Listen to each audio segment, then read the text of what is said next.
Tour Striker Nation, let's get into stroke length and how the ball is going to respond off the putter based on various stroke lengths.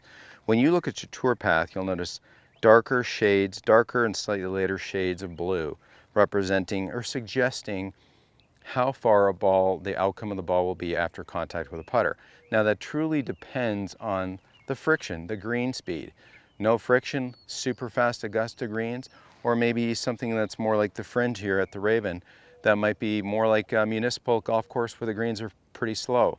So these are just a guideline for you to understand how far the ball is going to respond based on stroke length. So what I like to do is get my ball in place. Now I'm going to go back to all the way to the end. Now that'll put an energy into the ball with a cadence. Every time I swing a putter, I take it back, I let it go. Now I know that sounds a little wild. Okay, I take it back, I let it go. I never hit a putt.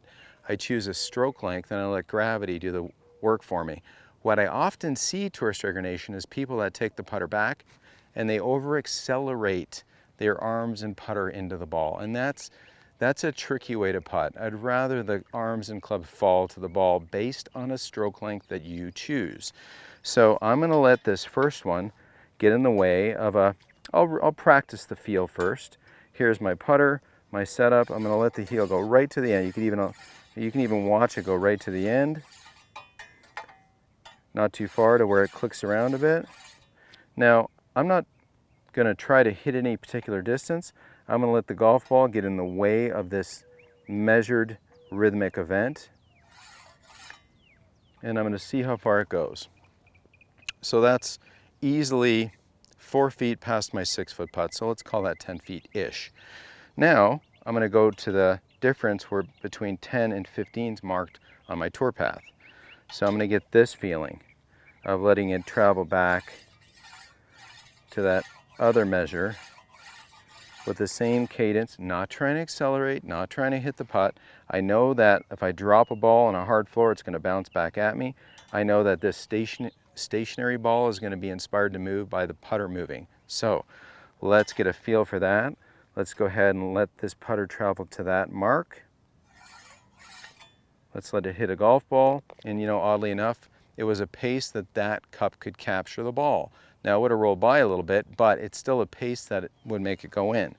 Now I'm going to do the same thing with the other mark, the mark between 6 feet and 10 feet. Now when they designed this and put these marks on, it must have been super fast green that day.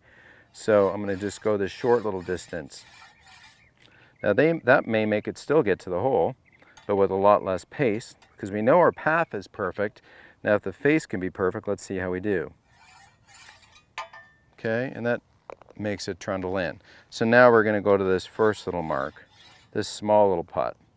Now again, no attempt to add velocity, no attempt to hit it whatever distance. In fact, I should have aimed this elsewhere so the hole didn't get in the way and maybe confuse you. I just want you to realize that different stroke length produces different putting distance outcome. So aiming the face, letting the putt go to that short little mark, that first little mark, letting the ball get in the way, and that probably takes care of my 4-foot putts. So the beautiful thing is you can understand that putting isn't about hitting a putt. It's about choosing a stroke length and letting that putter fall back onto the golf ball and decelerate peacefully.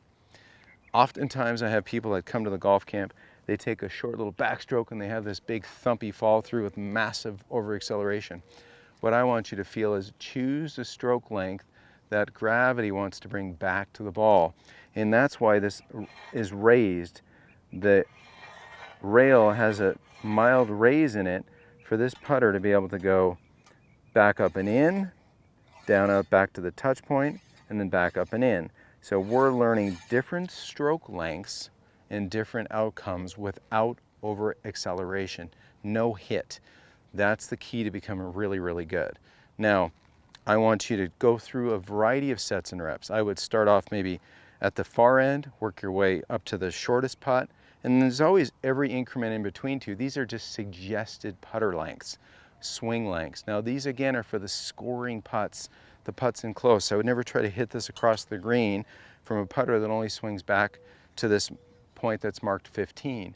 It's suggested 15 feet, but again, that's friction based on where you putt. That's just a reference point.